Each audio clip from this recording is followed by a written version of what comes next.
Très bon. Bonjour, nous sommes toujours dans le cadre de l'étude du mouvement d'une particule chargée dans un champ électrique uniforme. Dans cette vidéo, nous allons voir l'expression de la déviation angulaire alpha et l'expression de la déflexion électrique P0P. Alors, c'est quoi la déviation angulaire? La déviation angulaire, c'est l'angle formé par le vecteur d'entrée et le vecteur de sortie. Cet angle est représenté à ce niveau, c'est l'angle alpha, qu'on retrouve également à ce niveau. Alors, nous allons donc retrouver l'expression de cette déviation angulaire.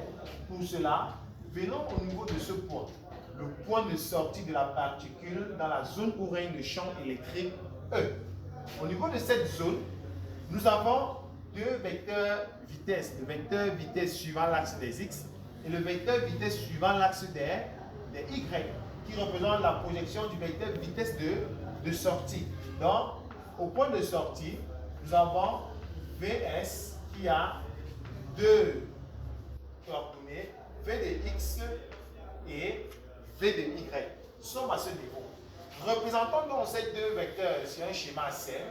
Au point de sortie S, que voici, nous avons le vecteur vitesse suivant l'axe des X, Vx, que voici, et le vecteur vitesse suivant l'axe des Y, V de Y.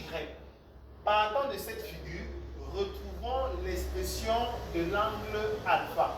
On rappelle que le vecteur vitesse V a pour coordonnées Vx, Vy, on avait également V de Z qui valait 0.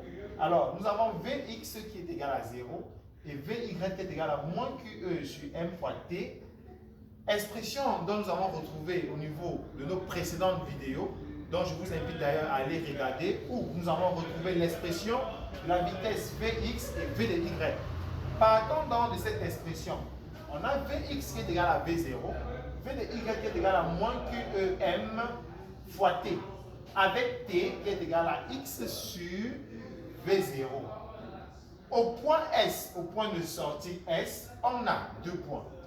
V de X qui devient V de X du point de sortie, que j'appelle V de X de S.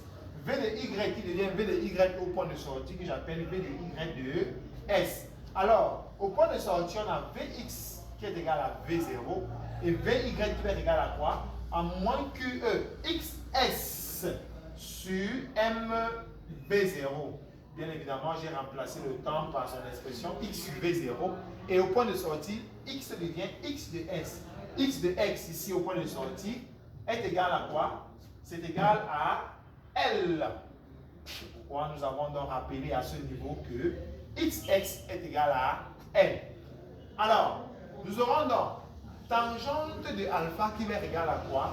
À VY sur V de X. Nous aurons tangente de alpha qui va être égale à VY de S sur Vx de X. Remplaçons Vx et Vy par les expressions respectives. Nous aurons donc tangente de alpha qui va être égale à moins QEL sur MV0 carré.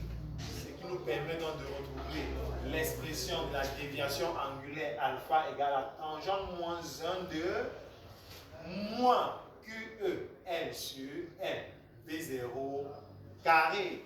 On rappelle qu'on peut remplacer E par son expression U sur D. Alors, retrouvons maintenant l'expression de la déflexion électrique P0P. Pour cela, utilisons toujours l'expression de la tangente. Tangente de alpha ici est égale à P0P sur L sur 2 plus L moins petit l. On rappelle ici que la projection de la tangente au point de sortie S tombe au milieu de la zone où règne le champ électrique E. Cette zone donc, ici, nous aurons dans ce point la distance qui sépare le point de sortie et le point où la projection de la tangente au point de sortie, cette distance vaut L sur 2. On peut également démontrer que cette distance est égale à L sur 2. Nous allons démontrer cette valeur-ci dans nos précédentes vidéos. Alors, servons-nous de cette projection et retrouvons l'expression de la déflexion électrique P0. On parle de l'expression de la tangente. tangente de alpha ici est égale à PP0 sur grand L moins L sur 2. Donc sur grand L moins L sur 2. Avec grand E qui est égal à U sur D. En plaçant donc grand E par U sur D, on retrouve l'expression de la déflexion électrique moins Q U N sur M D V0 carré multiplié par L moins L sur 2. Nous avons fini pour cette vidéo. On vous donne rendez-vous dans nos prochaines vidéos où nous allons parler de la démonstration que la projection de la tangente au point de sortie nous donne L sur 2. Merci.